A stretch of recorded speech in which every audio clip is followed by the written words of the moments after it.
Lakshmi creations Esakki Karvannan தயாரித்து இயக்கும் விமல் நடிக்கும் பரமசிவன் ஃபாத்திமா ஜூன் 6 முதல் திரையரங்குகளில். ஆச்சி பாதாம் ட்ரிங்க். ஆச்சி பாதாம் ட்ரிங்க் ஒன்னு வாங்குனா ஒன்னு free. Periyar Maniammai Institute of Science and Technology, Tanjavur. Civil engineering with specialization in GIS, remote sensing and more. பள்ளி மாணவிகள் இப்போ +2 படிக்கிற ஒரு பொண்ணு வர்றா அப்படின்னா ஒரு ஏறத்தாழ அவருடைய மகள் வயது. ஆனா அவர் தன்னை ரொம்ப இளமையாக கருதி கொண்டு ஹாய் ஃப்ரெண்ட்ஸ் அப்படிங்கிறார். இமாஃபிட்ல தோல் மேல கை போட்டு அணைத்துக் கொள்வது, அரவணைப்பாக இருப்பது என்பது இயல்பானது. வேல்முருகன் போற போக்குல திட்டமிட்டு வம்புழுக்கிறதுக்காக சொன்னாருன்னு நான் இளைய காமராஜர்னு சொல்லலாமா? அவர் விடுதலை போராட்டத்துக்காக இளமையில சிறைக்கு போய் தன்னுடைய இளமை காலத்தை சிறையில் கழித்ததுனால திருமண வாழ்க்கையெல்லாம் அவருக்கு தள்ளி போய் அவர் எவ்வளவு பெரிய தியாகத்தை செய்து அந்த வாழ்க்கையை வாழ்ந்திருக்கிறாரு. அவரை கொண்டு படத்துக்கு 200 கோடி ரூபாய் சம்பளம் வாங்குறோம்னு சொல்லிட்டு இருக்கிற ஒரு கதாநாயகனோட உல்லாச வாழ்க்கையை வாழ்ந்து கொண்டு தனி விமானத்துல ஒரு முறையாவது போயிருப்பாரா காமராஜர்? நான்லாம் தமிழர் விடுதலை படையில இருந்து வந்தவன். நான் சாதாரண ஆள் கிடையாது. நான் போராட்ட அரசியல்ல இருந்து வந்தவன். இந்த சீன் போடுற வேலையெல்லாம் என்கிட்ட வச்சுக்கிறாத. ஏற்கனவே பாஜகவினுடைய ஒரு நிழல் உலக அரசியலை தான் விஜய் நிகழ்த்தி கொண்டிருக்கிறார் என்று நம்பிக்கொண்டிருக்கிறார்கள் பலவே. அதற்கு வலு சேர்க்கிற விதமாக அக்கா தமிழிசை அவர்களும் குரல் கொடுக்கிறது மூலமாக பஞ்சாயத்து ஒரு வழியாக தெருவுக்கு வந்திருக்கிறது நான் நினைக்கிறேன். அவங்க என்ன நினைக்கிறாங்கன்னா, வேல்முருகனை ஆதவ அர்ஜுனா மாதிரி விஜய் மாதிரி எழுதி வாங்கிட்டு பேசுறாருன்னு நினைச்சிட்டு இருக்காங்க. சொல் புத்தியும் இல்ல, சுய புத்தியும் இல்ல விஜய். கடுமையான விமர்சனம். அன்புமணி ராமதாஸினுடைய வளர்ச்சிக்கு அவர் இடையூறாக மாறிவிடக் கூடாது என்பதற்காகத்தான் அந்த கட்சியிலிருந்து அகற்றப்பட்டார். இப்ப கட்சியில என்ன ஆகி போச்சுன்னா, தேவையில்லாத ஒரு ஆணி ஆயிட்டாரு ஒரு தலைவர். இப்ப குருமூர்த்தி சந்திச்சுட்டு போறாரு. இதுல அவங்க ரோல் என்ன? இன்றைக்கு அன்புமணிக்கும் மருத்துவர் ராமதாஸுக்குமான முரண்பாட்டுக்கு அடிப்படையே பாஜக தானே. நம்ம கண்ணு முன்னாடி தமிழ்நாட்டில் அதிமுகவே ஓபிஎஸ்சி தூண்டி விட்டு தர்ம யுத்தம் தியானம் இருக்கிறேன்னு சொல்லி அவரை தெருவில் கொண்டே பலாப்பழம் வைக்க விட்டாங்க ராமநாதபுரத்தில்.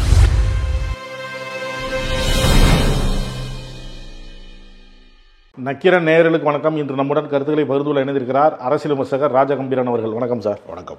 வேல்முருகனை விஜய் கட்சிக்காரங்க கடுமையாக விமர்சிக்கிறாங்க. விஜய் ரசிகர்கள், விஜய் தொண்டர்கள் கடுமையாக விமர்சனம் பண்ணுறாங்க. அவர் ஏன் எங்கள் தலைவர் விமர்சனம் பண்ணுறாரு, மன்னிப்பு கேட்கணும் வேல்முருகன் அப்படின்லாம். இவர் நான் என்ன பேசுகிறேன்னே தெரியாமல் புரிஞ்சிக்காமல் அறவே கட்டுத்தனமாக ட்விட்டரில் போடுறது, யூடியூப்பில் பேசுகிறது, இந்த மாதிரிலாம் கருத்து போடுறது, இதெல்லாம் என்கிட்ட வச்சுக்காத அப்படின்னு இவர் கோவப்படுறார்.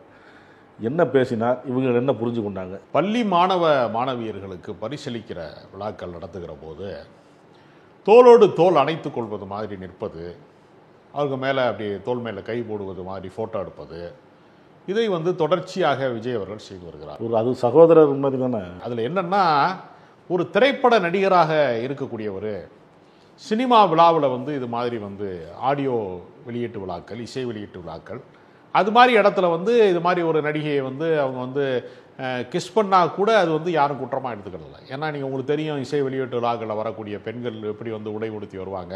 ஒருத்தர் கூட சமீபத்தில், என்னம்மா வெயில் தாங்க முடியலையா, நீ உங்களுடைய ஆடை பாதி ஆடையாக இருக்க அப்படின்னு கூட ஒருத்தர் கேட்டார். அது பெரிய பரபரப்பான செய்தியாக மாறிச்சு. பெண்களுடைய உரிமைக்கு எதிராக ஒருத்தர் பேசிட்டாருன்னு கூட பஞ்சாயத்து பண்ணாங்க. அப்போ சினிமா நடிகைகளாக ஒரு பொது விழாக்களிலே பங்கேற்பவர்களோடு இருக்கக்கூடிய அந்த அணைப்பு என்பது வேறு. பள்ளி மாணவியர்கள், குறிப்பாக பெண்கள், இளம் பெண்கள் பரிசு பெறுவதற்காக வருகிறார்கள். அவர் ஏறத்தாழ அந்த பள்ளி மாணவிகள் இப்போ +2 படிக்கிற ஒரு பொண்ணு வர்றா அப்படின்னா ஒரு 17 வயசு, ஒரு 10th படிக்கிற ஒரு பையன் ஒரு பொண்ணோ வருதுன்னா 15 வயசு, ஏறத்தாழ அவருடைய மகள் வயது, மகன் வயது தான் எல்லாருமே. ஆனால் அவர் தன்னை ரொம்ப இளமையாக கருதி கொண்டு ஹாய் ஃப்ரெண்ட்ஸ் அப்படிங்கிறாரு. ஏன்னா வயதை எப்பொழுதுமே நடிகர்கள் ஒப்புக்கொள்வதற்கு தயாராக இல்லை. உலகத்தில் சினிமாக்காரங்க குலவன்னா கூட ஒத்துக்குருவாங்க, வயசை ஒத்துக்க மாட்டாங்கன்னு சொல்லக்கூடிய அளவுக்கு சொல்வது கிடையாது. கவுண்டமணி கூட ஒரு படத்தில் சொல்லுவார்ல, தாண்டுகிட்டானா 35 தாண்ட மாட்டேங்க. ஆமாம், கவுண்டமணியை சொல்லுவார். ஒரு படத்தில் ஒரு சினிமா நடிகராகவே அவர் நடிச்சிருப்பார். என்ன சார் சாப்பிட்றீங்க நீங்கள் அப்படின்னா, பருத்தி கொட்டையும் பொண்ணாக்கு தாண்டா சாப்பிட்றேன் அப்படின்லாம் சொல்லுவார். ஏன்னா நானும் மனுஷன் தானடா போகிறேன், என்னடா சாப்பிட போகிறேன், என்னடா கேள்வி அப்படின்னு கேட்பார். அப்போ இந்த நடிகனுக்கான அந்த தன்மை இருக்கு இல்லையா, அந்த இடத்துல இருந்து, அதாவது கையெடுத்து கும்பிடுறது எதற்காக? ஏன் மற்றவர்கள்லாம் தோல் மீது கை போட்டு இப்போ பள்ளி மாணவிகளுக்கு லேப்டாப் வழங்குறாங்க, அல்லது ஏதோ ஒரு இது பரிசு வழங்குறாங்க, சான்றிதழ் வழங்குறாங்க அப்படின்னா, அமைச்சர்களோ முதலமைச்சரோ தோல் மேலே கை போட்டுலாம் ஃபோட்டோ எடுக்க மாட்டாங்க. அரசியல்வாதிகளுக்கு, தலைவர்களாக இருக்கிறவங்களுக்கு தெரியும் எந்த எல்லை வரைக்கும் நம்ம நடந்து கொள்ள வேண்டும் என்கிற மீட்ரு தெரியும். நடிகனாக இருக்கிறவங்க சினிமா ஃபீல்டில் வந்து அது ஒரு குற்றம் கிடையாது. சினிமா ஃபீல்டில் வந்து தோல் மேலே கை போட்டு அணைத்துக் கொள்வது, அரவணைப்பாக இருப்பது என்பது வந்து இயல்பானது. அந்த உலகம் வேற, அது கற்பனை உலகம், இது நிஜ உலகம். அதனால அந்த கண்ணியம் கூட இல்லையா உன்னிடத்துல அப்படிங்கிற விமர்சனத்தை வந்து வேல்முருகன் போற போக்கூட திட்டமிட்டு வம்புழுக்கிறதுக்காக சொன்னாருன்னா, அவர் சொல்றேன் விஜயை குறிவைத்து கூட நான் சொல்லங்கிறாரு. விஜய் அவரே தமிழர் பண்பாடு, தமிழர் நெறி, தமிழர் அரசியல் என்று பேசுகிற போது, என்னடா தமிழ்நாட்டில் இருக்கிய, என்னடா ஒருத்தர் பரிசு கொடுத்தா கூட தோல் மேல கையை போட்டு தான் கொடுப்பீங்களாடா அப்படிங்கிற விஷயத்த அவருடைய பாணியில் அவர் கேட்கிறார். அப்படி கேட்கக்கூடாது என்று அல்ல. உடனே விஜய் வந்து அவமானப்படுத்திட்டீங்க, விஜயை கொச்சப்படுத்திட்டீங்க என்று அவர் வந்து இளைய காமராஜர் யாரு? விஜய். அப்போ காமராஜர் வரலாறை படிக்காதவனா? அதாவது இது எப்படி இருக்குன்னா, உனக்கு காமராஜரை பற்றியும் தெரியலை, விஜயை பற்றியும் தெரியலன்னு இருக்கல. இளைய காமராஜர்னு சொல்லலாமா? அவர் விடுதலை போராட்டத்துக்காக இளமையில் சிறைக்கு போய் தன்னுடைய இளமை காலத்தை சிறையில் கழித்ததுனால திருமண வாழ்க்கையெல்லாம் அவருக்கு தள்ளி போய் அவர் எவ்வளவு பெரிய தியாகத்தை செய்து அந்த வாழ்க்கையை வாழ்ந்திருக்கிறாரு. தனிப்பட்ட முறையில் அவர் வந்து முதலமைச்சரை பதவியை விட்டு போகும்போது அவர் கையில் இருந்த பணம் எவ்வளவு, அவர் வச்சிருந்த 4 வேட்டி சட்டையும் 150 ரூபா பணமும் தான் வச்சிருந்தாருன்னு சொல்லி வரலாற்றில் இடம் பெற்றிருக்கார். அவரை கொண்டு வந்து படத்துக்கு வந்து 200 கோடி ரூபாய் சம்பளம் வாங்குறோம்னு சொல்லிக்கிட்டு இருக்கிற ஒரு கதாநாயகனோட உல்லாச வாழ்க்கையை வாழ்ந்து கொண்டு தனி விமானத்தில் ஒரு முறையாவது போயிருப்பாரா காமராஜர்? அவர் விமானத்திலேயே கூட அவர் வந்து, அதாவது அவர் என்ன வாழ்க்கையை வாழ்ந்தார்னா, டெல்லியில் போய் தமிழ்நாட்டினுடைய நலன் சார்ந்த விஷயங்களுக்கு, தமிழ்நாடுக்கான வளர்ச்சி திட்டங்களுக்கு ஒப்புதல் பெற்றுவிட்டு முதலமைச்சராக இருக்கிற போது அவர் விமான நிலையத்திலிருந்து திரும்புகிறார். தமிழ்நாட்டுக்கான உரிமைகளை மீட்டு தந்த காமராஜரே வருக வருக என்று வரவேற்கிறோம்னு போஸ்ட் ஒட்டியிருக்காங்க. அவர் ஏர்போர்ட்லேருந்து முதலமைச்சராக இருக்கக்கூடிய காமராஜர் வர்ற வழியில் பார்க்குறாரு, எங்கே பார்த்தாலும் போஸ்டர் ஒட்டியிருக்கு, எல்லா சுவர்கள்லையும் அவர் போட்டா போட்டு ஒட்டிருக்கு. யாராவேன்னு கேட்டிருக்காரு. கேட்டு அந்த நிர்வாகியை கட்சி விட்டு நிற்கலான்றாங்க. ஏன் அப்படின்னு கேட்டதுக்கு சொன்னாராம், ஒரு பள்ளிக்கூடத்துக்கு வாத்தியார் போகிறார். இன்று பள்ளிக்கூடத்துக்கு வருகை வந்து சிறப்பாக பாடம் நடத்திய வாத்தியார் அவர்களே வருக வருகன்னு எங்கேயா சொல்கிறோமா? அவரோட டியூட்டி இடாது, அவரோட வேலை. வேலைக்கு எதுக்கு இது? முதலமைச்சராக இருக்கிறது நான் எதுக்காக முதலமைச்சராக இருக்கேன்? தமிழ்நாட்டினுடைய நலன்களுக்கு, தமிழ்நாட்டினுடைய உரிமைகளுக்காக நான் வந்து மத்திய அரசாங்கத்திடம் வாதாடி போராடி கொண்டு வந்து சேர்க்கறது ஏன் வேலை? இப்போ போஸ்ட்மேனுக்கு வந்து நம்ம மாலை விடுவோமா? கரெக்டாக லெட்டர் கொண்டு வந்து கொடுத்தாரு, அட்ரஸ் கூட வந்து கொடுத்தாருன்னு சொல்லுவோமா எங்கேயாவது? அது அவரவருடைய கடமை, அவரவருடைய பணி. அப்படி வாழ்ந்த காமராஜரை கொண்டு வந்து உல்லாச வாழ்க்கை வாழ்ந்து கொண்டிருக்கக்கூடிய விஜய் மாதிரி ஆளுகிட்ட இளைய காமராஜர்னு சொன்னா இது எவ்வளவு பெரிய வெக்கக்கேடு.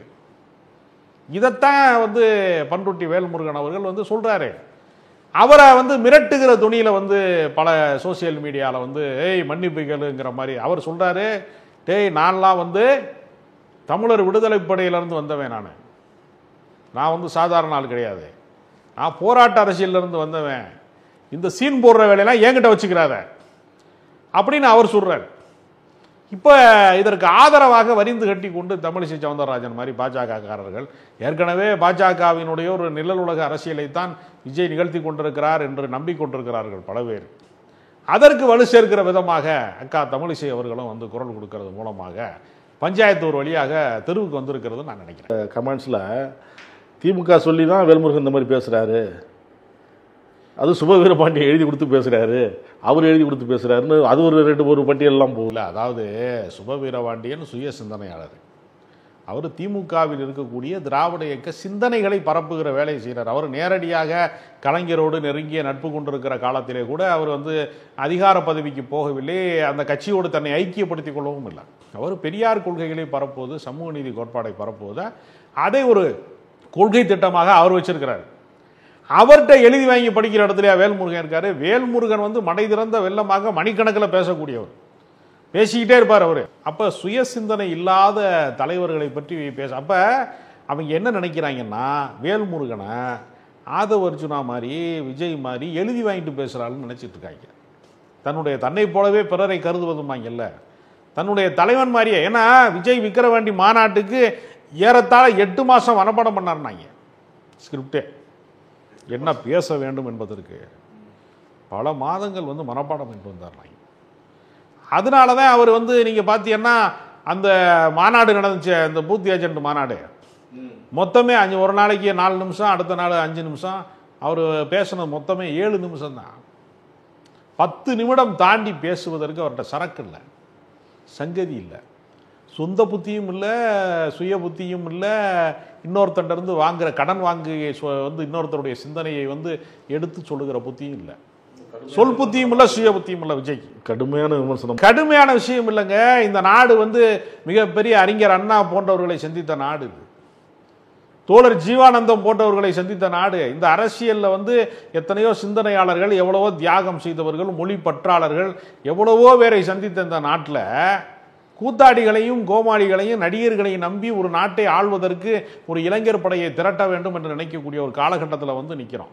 ரஜினிகாந்த் வந்து கல யதார்த்தத்தை தெரிந்து கொண்டு கடைசி நேரத்தில் நம்ம மரியாதையை நம்ம காப்பாற்றிக்கிறோம், நம்ம தேரை இழுத்து தெருவில் விட்டால் பரவாயில்ல, சாக்கடையில் கொண்டே தள்ளிடுவாங்க நம்மளை, அது சரியாக இந்த அரசியல் களத்தை புரிந்து கொண்டு விலகி கொண்டு விட்டார். இதே வேல்முருகன் சந்திப்பில் இன்னும் சில விஷயங்கள்லாம் சொல்கிறாரு.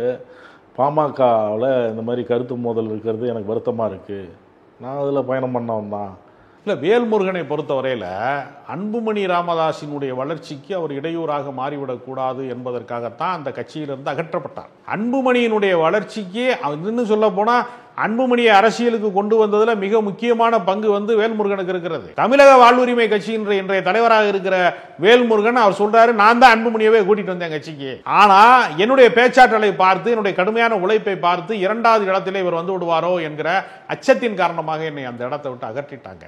இப்ப யாருக்காக இந்த இவ்வளவு வேலையும் செய்தார்களோ, யாருக்காக எல்லாரையும் வந்து அப்புறப்படுத்தினார்களா, அவரே அப்புறப்படுத்திட்டாங்கல்ல.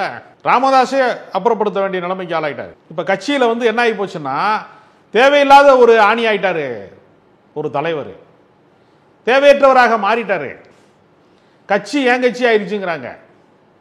அவர் சொல்றாரு, நான் 95,000 கிராமத்துக்கு போனேன், பஸ்ஸில் தொங்கிக்கிட்டே வேற நான் போனேன், நான் இந்த கட்சி வளர்க்கறதுக்காக செய்த தியாகம் என்ன, உழைப்பு என்ன, இந்த கட்சிக்குள்ளே வந்து நான் செஞ்ச மாபெரும் வரலாற்று தவறு வந்து என்னென்னா, உன்னை 35 வயசில் வந்து அமைச்சராக்குனது தான், உன்னை அதிகாரத்துக்கு கொண்டு வந்து கெடுத்தது நான் தான் அப்படின்னு அவர் சொல்கிறார்.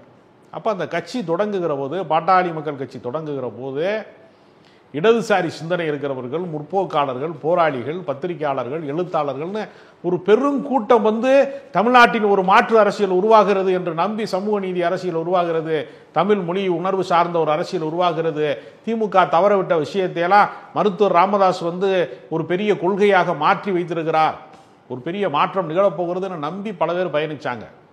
பழனி பாபா தொடங்கி பல வகையான ஆட்கள், தலித் எழில்மலையில் இருந்து பல பேர் வந்து அந்த இயக்கத்தில் வந்து பசுபதி பாண்டியன், ஜான் பாண்டியன்லேருந்து எல்லாரும் போனாங்க. ஆனால் முடிவு என்ன? அதாவது ஒரு கூட்டுப்புழு வண்ணத்து பூச்சியாக மாறலாம், வண்ணத்து பூச்சி மறுபடியும் புழுவாக மாறுமா? வன்னியர் சங்கம் எல்லாருக்குமான இயக்கமாக பாட்டாளி மக்கள் கட்சியாக மாறியது என்பது ஒரு கூட்டுப்புழு வண்ணத்து பூச்சியாக மாறியதை போன்றது. அது மறுபடியும் வன்னியர் சங்கத்தில் சுருங்கி கிடக்கிற ஒரு வாழ்க்கைக்குள்ளது வந்துருச்சு. அந்த மாவட்டங்களை, வட மாவட்டங்களை தாண்டி அந்த கட்சி வளர்ச்சியே அடையலை, அது வளராது இனிமே அப்படிங்கிற இடம் வந்துருச்சு. அப்போ அதை காப்பாற்றிக்கொள்ள அவர் ராமதாஸாத்தை விமர்சனமாக வைக்கிறார். 50 தொகுதிகளை பெறுவதற்கான செல்வாக்கு இருக்கக்கூடிய ஒரு பெரிய சமூகமாக இருக்கிற நம்ம ஏன் 5 தொகுதிகளை கைப்பற்றுவதற்கு போராடி கொண்டிருக்கிறோம்? இத்தனை கூட்டணி, இத்தனை சமரசங்கள், நான் படித்து சொல்கிறேன், பாஜகவோட போகாதன்னு, அங்கே போய் அந்த குடியில் ஏன் படுகொலியில் போய் நீ விழுகணும் அப்படிங்கிற விமர்சனத்தை உள்பட வைக்கிறாரு. அன்புமணியும் ராமதாஸும் சந்தித்து பேசினா பல்வேறு பிரச்சனைகள் முடிவுக்கு வரும் அப்படின்லாம் சொல்லிட்டு இருந்தாங்க. இன்னைக்கு சந்தித்திருக்கிறார்கள், ஆனால் அது உடன்பாடாக எட்டப்படலையே. அதாவது என்ன செய்கிறாருன்னா, அன்புமணியவே நான் கட்சியை விட்டு நீக்கிடுவேன் அப்படின்ட்டு ராமதாஸ் அவர்கள் வந்து பகிரங்கமாக சொல்கிறாங்க. அப்போ அவர் என்ன சொல்கிறாரு, மருத்துவர் ராமதாஸ் எடுத்தோடனே அன்புமணியை நீக்கக்கூடாதுங்கிறக்காக பொருளாளராக இருக்கக்கூடிய திலகபாமாவை நீக்கிறாரு, சில மாவட்ட செயலாளர்களை நீக்கிறேன் அப்படின்னு சொல்கிறார். அப்போ மறைமுகமாக என்ன சொல்கிறாரு, உன்னை நீக்குவதற்கு நான் தயாராகிட்டேன்ங்கிறார். இப்பொழுது நடந்த பேச்சுவார்த்தையிலையுமே கூட ஒரு பெரிய உடன்பாடு எட்டப்பட்டது. அட்வைஸ் ஏதோ பண்ணியிருக்கிறதா தகவல்லாம் வருது. அது பண்ணியிருக்காங்க. ஆனால் என்னன்னா, இந்த கட்சி பிளவுபட்டால், இரண்டுபட்டால் இந்த வன்னியர் வாக்கு வங்கி சிதறி வேறு இடத்துக்கு போயிருங்கிற யதார்த்தம் இருக்கிறது. அதனால் கல யதார்த்தம் இப்படி இருக்கிற போது ஏற்கனவே கட்சி வந்து தேர்தல் ஆணையத்தினுடைய அங்கீகாரத்தை எல்லாம் இழக்கக்கூடிய அளவுக்கு % கீழே போயிருச்சு. வெற்றிகரமான இயக்கமாக வந்து அவர்கள் இருந்தது நெடுங்காலமாகிவிட்டது. அதனால் தொடர்ந்து அவர்களுக்கு தேர்தல் அரசியலிலே தோல்வி. 2016 வந்து மாற்றம், முன்னேற்றம், அன்புமணி ஆகிய நான் என்றெல்லாம் வைத்த கோஷங்களோ முழக்கங்களோ ஏதாவது நடைமுறையில் வெற்றி பெற்றிருக்கிறதா? எந்த வெற்றியும் பெறவில்லை. தொடர்ந்து பின்னடைவு. எனவே உனக்கு தலைமை பண்பு இல்லை, உனக்கு தகுதி இல்லை, தகுதி இல்லாத ஒருவனை நான் தலைவனாக்கி விட்டேன் என்கிற ஆதங்கத்தில் அவர் பேசுகிறார். இதை அவர் பல முறை விமர்சனமாக முன்வைத்து கொண்டே இருக்கிறாரு. கட்சியின் உள்கட்சி விவகாரங்களில் தான் அவர் பேசியிருக்கிறாரு. அதை மதிக்காத காரணத்தினால, செவிமடுக்காத காரணத்தினால, அவரை ஒரு பொருட்டாக கருதாத காரணத்தினால அவர் பிரஸ் மீட்டில் பத்திரிகையாளர்களை கூட்டி இதை சொல்ல வேண்டிய நிலைமைக்கு யார் தள்ளிவிட்டது? வர அன்புமணி தான் அப்படி ஒரு நெருக்கடிக்கு அவரை ஆளாக்கி இருக்கிறார். அப்போ வயதானவர், முதியவர், அவரால் என்ன செய்ய முடியும்? கட்சியை அவர் கைப்பற்றிட்டாரு, நிர்வாகிகள் பூரா அன்புமணிக்கு ஆதரவாக இருக்கிறாங்க என்றாலும் வன்னியருடைய சமூக மக்கள் யாருக்கு ஆதரவாக இருக்காங்க? அன்புமணியை விட செல்வாக்கு மிக்கவராக ராமதாஸ் தான் இருக்கிறார். கட்சி நிர்வாகிகள் பிழைப்புக்காக, கட்சி நிர்வாகத்திற்காக எம்எல்ஏ சீட்டு வேணுங்கிறக்காகவோ அல்லது ஒன்றிய செயலாளர் பொறுப்பு வேணும், மாவட்ட பொறுப்பு வேணுங்கிறக்காகவோ இவரோட ஒட்டி இருப்பாங்க. இப்போ குருமூர்த்தி சந்திச்சுட்டு போறாரு, இதுல அவங்க ரோல் என்ன? அவங்க ரோல் தானே, அவங்க தானே உடைச்சது பாமகவை.